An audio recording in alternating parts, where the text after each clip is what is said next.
I like the concept very much. I don't think I utilized it enough for the story. The story's only about 1,300 words. It'll probably be a little longer when I'm done because I need to add in some material. My main goal is to expand the threat in this story. So you'll kind of see the story as we go through it. But I hinted at it at the end, and I hinted at it at the beginning, and I didn't quite connect those two threats. So it's almost like there were two threats. One that kind of protected from the other. I kind of want to bring all that together in a theme of being threatened and not knowing where it's coming from. So this sort of ambiguous outside threat and then this growing inside threat where this character finds himself, I want to kind of put those together. So I think this is going to take more than one editorial pass, but I'm going to do the first editorial pass here live, and then of course for those that are watching the recorded version later. So this is Unchurched God by Jay Wilburn. Falland ran through the untamed forest long after he forgot what might be chasing him. By the time he slowed, he was helplessly lost, but he'd felt that way for a very long time. All right, I think that's a good opening. Daylight broke through leaves, but the canopy here grew thick enough that it could have been night along the forest floor. He walked in a daze until his foot stepped over a thick root into thin air, and he tumbled down the mossy slope. If the low growth had not been so thick and wet, he surely would have broken something. Instead, he splashed down in pain, but whole, in a deep puddle at the base of the hill, held together by roots of the ancient tree. All right, so far so good. He stood and let the pain travel through his bones in a dull ache. It clung to him, so he accepted it as his current reality. All right, I want to hint at things. Falland had known pain, and if he ever let himself be caught, he would experience more suffering than he could imagine even now. All right, I think that's good. I'm going to recheck that sentence real quick. All right, so that adds the thread in there, or kind of pins it back into the story from the beginning. Falland had known pain, and if he ever let himself be caught, he would experience more suffering than he could imagine even now. Good. Splashing free, Falland climbed over the uneven ground. He paused. Good. Comma. Hearing something like a million little footsteps all around. Okay, this is excellent. Fear filled and overwhelmed his pain and exhaustion. I've used pain a lot. Let's go back to ache. His ache and exhaustion. All right. He realized he was hearing rain high above him that failed to penetrate the canopy. He also knew that the ground was far too wet for rain to never get through, so any time now he would be wetter than he already was. Slogging. Okay. Maybe that's slogging. Slogging forward, he found what he mistook for a cave. As he drew closer, he saw it was some forgotten shrine grown over with moss and vines. Falland tilted his head and looked about as if expecting some fairy or elven village to appear around this to explain a shrine so far from human civilization. Nothing came. Even fairies didn't care to be this lost in the woods. Okay, I like that. He felt the first drips that had seeped through the canopy. Let's say finally. And they were colder than the puddle he'd fallen into. What light there had been now sunk into deeper darkness with the clouds and the thick leaves above. Right. That works. He crawled into the hollow shell of the shrine. If any serpent or other biting thing called this little shelter home, it would have to share with him tonight. He fell asleep almost instantly. On the bed of black moss inside. Okay, I like that the moss inside is black for some reason. Nothing bit him as he drifted away in those first couple seconds. He thought nothing bit him, but as he drifted away in those first couple seconds, he thought a short prayer to no one in particular, and he slept unharmed. The next morning he'd remember dreams of whispers without words in his downturned ear. Okay, that's excellent. He climbed out of the ravine where he had fallen and turned in 2 full circles.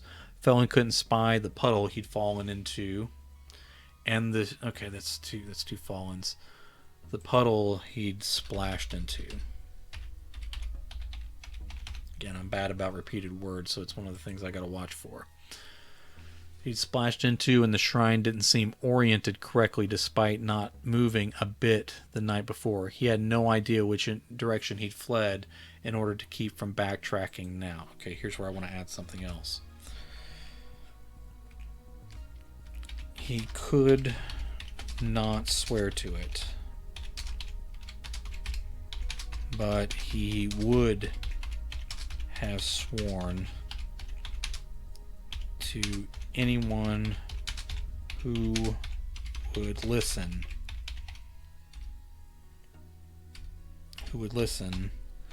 that the trees had moved in the night.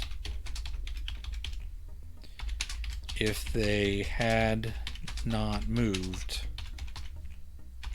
they had surely been, I've used surely before, they had been replaced by new growth and trees that aged faster in the darkness. If not replaced, then he had moved with the ravine, say the mossy ravine and the pitiful shrine. All right, there we are. So let's see if that works. He could not swear to it, but he would have sworn to anyone who would listen. But he would have sworn, I'll say anyway. All right, try it again.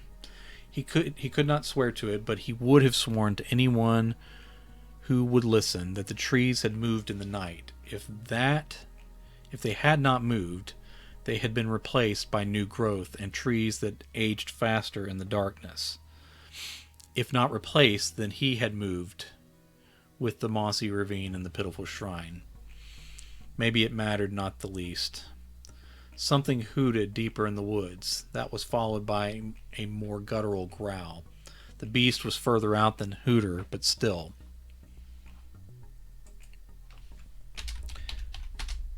The noises repeated, still just as far away, but from another direction.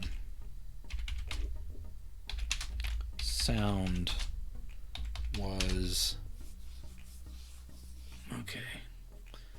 was disobedient here. All right, that works. The noises repeated, still just as far away, but from another direction. Sound was disobedient here. Felon climbed back down into his tiny valley. In the slightly higher light of morning, he spotted some berries and fed from those. He drank from smaller puddles around the moss. As cold water dripped from above, he sheltered and slept through much of the day in his little forgotten shrine.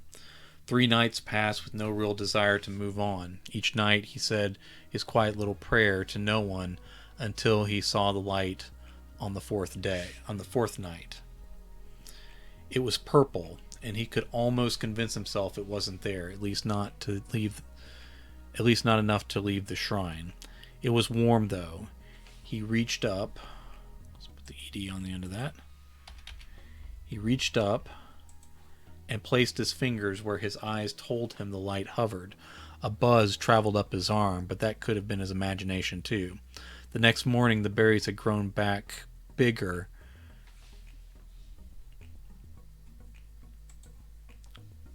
Grown back again. I'm going to take the word back out, but I think it's necessary here. Grown back again, bigger and sweeter than before. Also, nuts and soft shells that looked like almonds, when opened, grew from bushes he could not lie about being new. He could not grew from other bushes.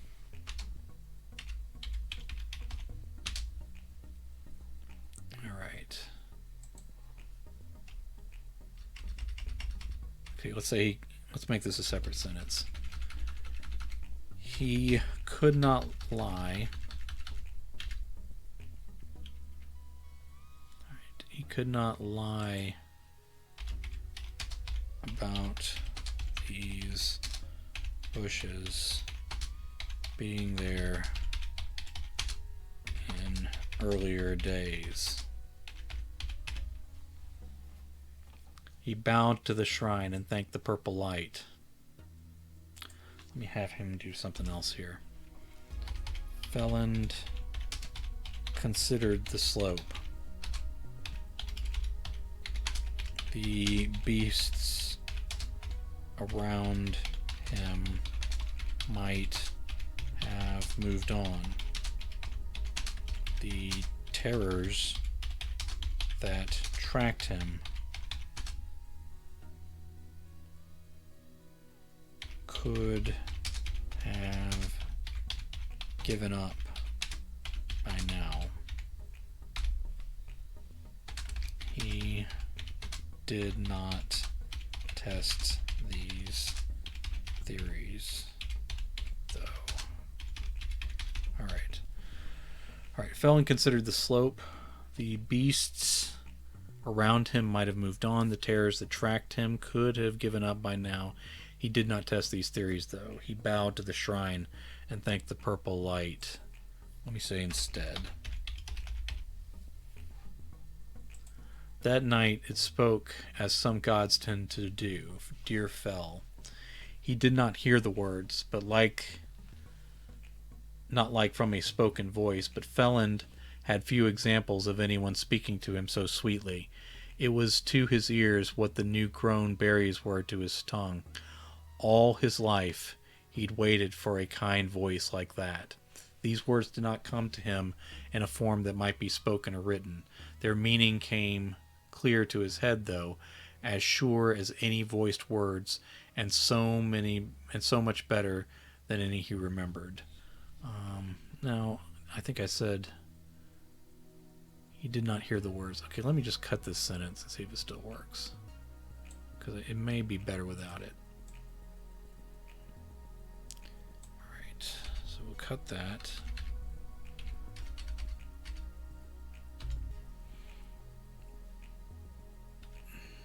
Okay.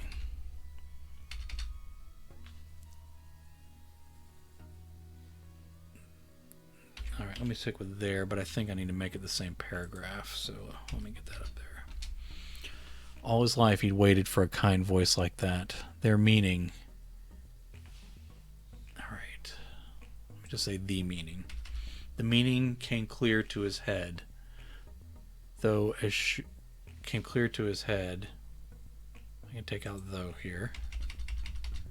The meaning came clear to his head, as sure as any voiced words, and so much better than any he remembered. Felland curled as deep as he could into the light green moss of the shrine, and he prayed through the night in his dreams. Okay, I like that the moss changed color, or at least seemed to him. The valley was bigger, much bigger. It had happened gradually over weeks. He'd lost track of the days, but he knew it was weeks. Grains, fruit trees, and gourds. Let me see here. Gourds. Grain, fruit trees, and gourds, easy to eat but hard to identify, grew from vines sheltering him all around. Nothing grew in neat rows like a proper farm, but Felon had never been much of a farmer even before his fields burned. He knelt before the shrine, now covered in flowering vines of every color and a few shades Felon thought his eyes might not be designed to see. He bowed low, but kept his eyes on the shell of its shape, still his shelter in this growing valley of plenty. He thought it might be clay. He thought it might be made from plain clay. But what did that matter now? Your name, please, dear one. Tell me your name, that I might worship you in gratitude for all you've done for me. He was answered, but not in words he could pull together for himself.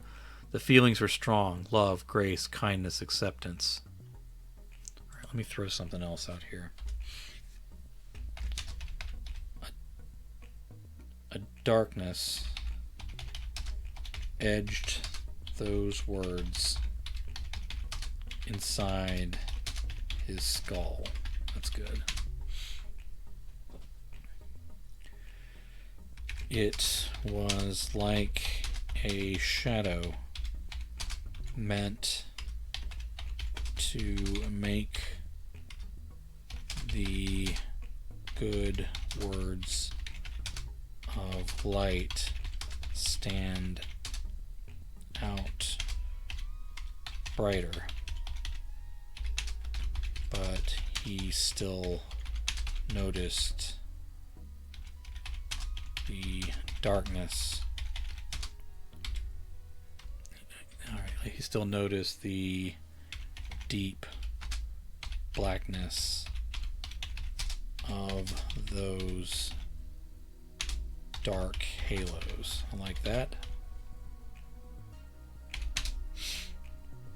It reminded him of the darkness that surrounded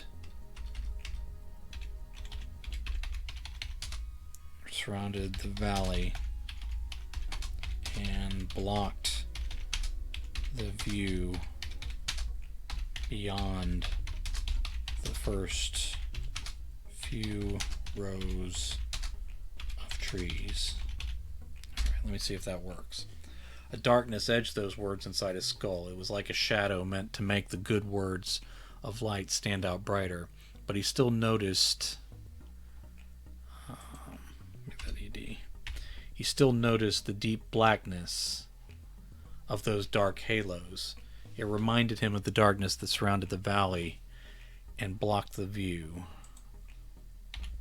It blocked the view beyond the first few rows of trees. Every temple in every city or village promised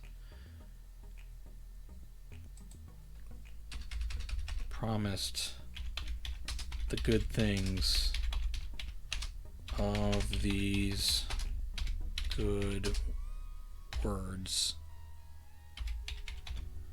and more. Let me see that little ad, because I added a paragraph in, so the reference is distant. I need to add it here at the beginning. Every temple in every city or village promised the good things of these good words and more, but Felon felt them for the first time from the forgotten God of this old shrine. He felt that and knew this God appreciated the worship more than any others, with bigger houses and more generations of followers under those roofs. All right. I think I need more on that threat though, but let's see if we can punch it up in this final pass here. With his bread graying, well, that's not going to work, is it? All right, let's try to make that a real word. With his beard, the right word I mean. Okay, with his beard graying in unruly twists, Felon delivered a pile of fruit from the very trees this shrine grew. It was all he had to offer.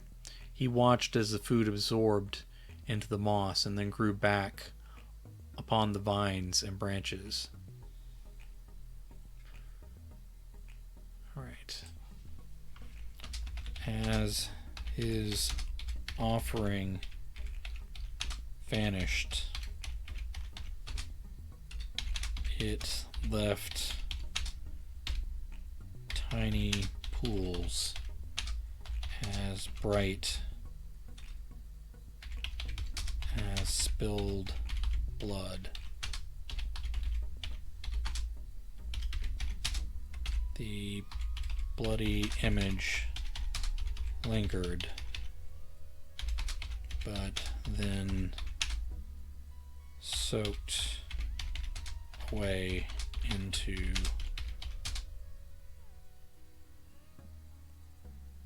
the dark edges of the mosses. Alright, let's see if that works.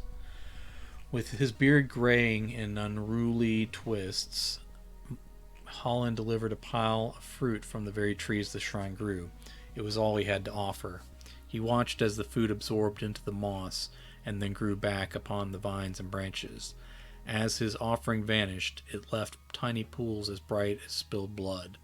The bloody image, that can be lowercased, the bloody image lingered, but then soaked away into the dark edges of the mosses. Alright, I think making this work may be about just really punching up these last paragraphs. Alright, fell and bowed and called the god Dear One for lack of any proper name. He began to suspect over the years that this spirit might be female, but that really didn't matter.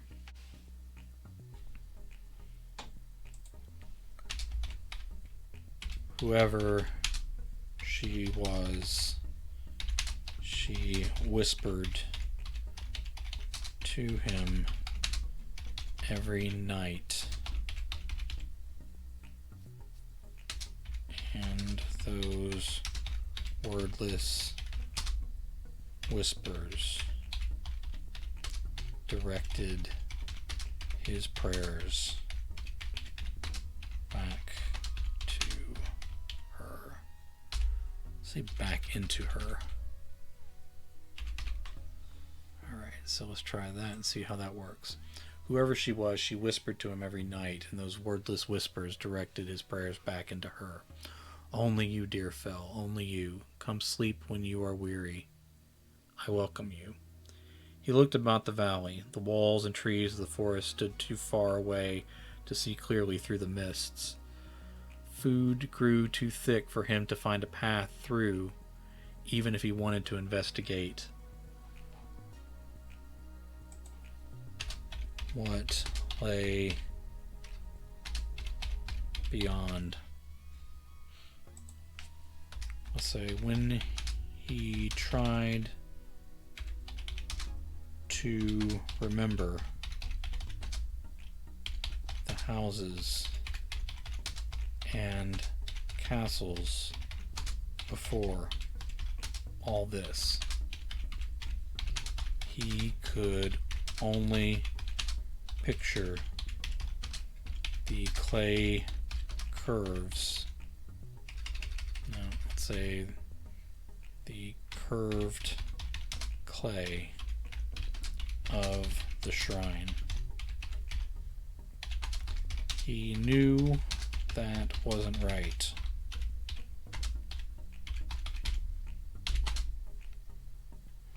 Some days he could almost picture the edges, the straight edges of his children's rooms, or the angles on the castles they served under. But then that was all gone from his mind, like fruit bleeding into the ground to grow again.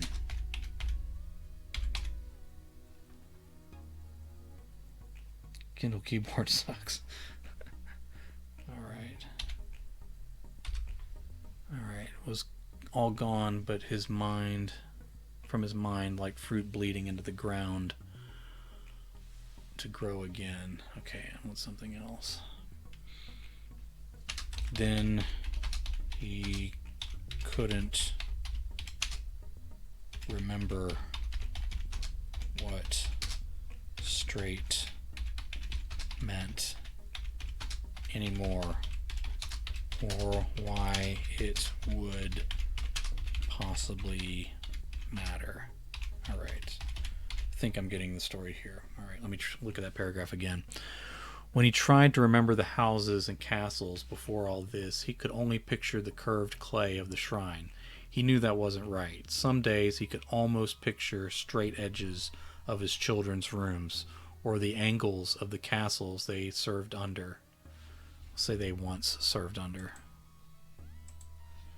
Alright, so far so good. What's next? But then that was all gone from his mind, like fruit bleeding into the ground to grow again. Then he couldn't remember what straight meant anymore, or why it would possibly matter.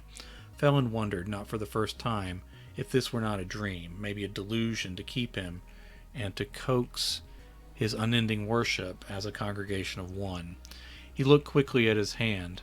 For an instant he saw his own dry, dark bones instead of flesh. Black moss grew in patches over them. Then it was gone. True or imagined, his hand was whole in the soft light that came from the little shrine instead of the sky. He looked at the fruit-bearing vines and saw no path through, as if they were a trap instead of a gift. If his thoughts betrayed him, he felt nothing but love from the god of the shrine in return, unconditional, unending, everything he never knew he wanted and needed. He turned toward the shrine, the center of his existence. Oh, my computer's really trying to take off. There was no one outside this great valley he missed enough to seek. He cared not for the sun hidden above, because he had the light of the dear one to warm him. There was nothing more he needed. Being full and warm, Phelan crawled into his shrine and slept upon the moss for unknown time, praying without ceasing, praying in his many dreams. Dear Fel, dear one.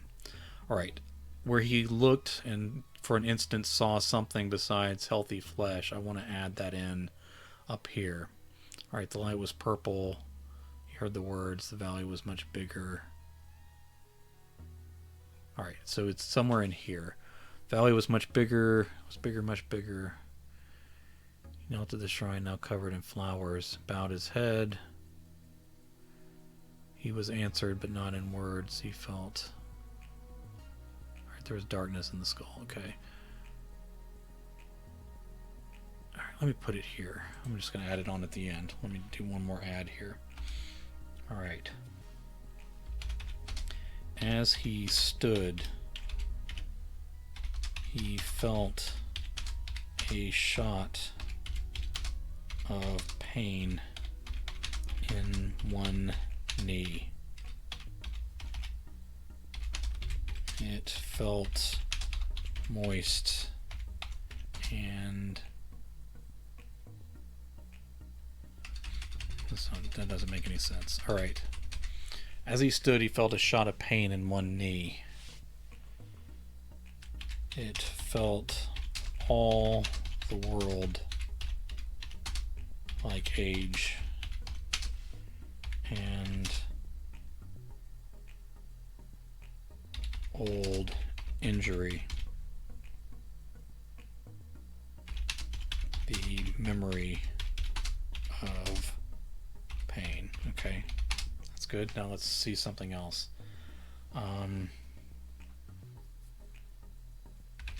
He glanced and felt old fear rise within him. For an instant, and it was only an instant. He thought he saw black sores under his shredded clothes. Purple lines of blood poisoning traveled away from the wounds. Then they were gone. No pain in his knee, no sores, and his clothing was as whole as the day he arrived. Maybe, no, let's not go any further than that. All right, let me try it again. As he stood, he felt a shot of pain in one knee. It felt all the world. No, I should not say felt again, it just was. It was all the world, like age and old injury, the memory of pain. He glanced and felt old fear. All right, I did old again. He glanced and felt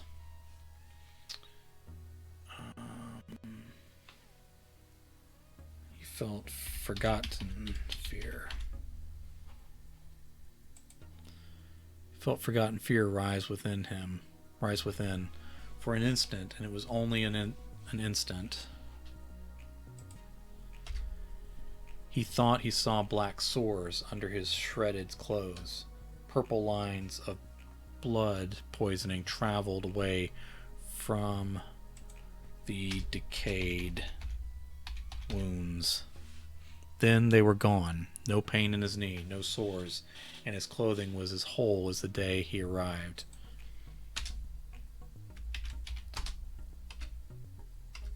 His clothing actually looked better than the day he arrived. And that was fine. Alright, good. I think we got it. This story is going to need more passes, but I think it's closer to what it needed to be, where that threat of things aren't what they seem to be, and he may be a victim as opposed to a blessed person here, kind of hangs there. And so it's a little bit ambiguous, but that threat is a little more present. I think I'm going to need to pull it forward even more, but I think that's pretty good for now.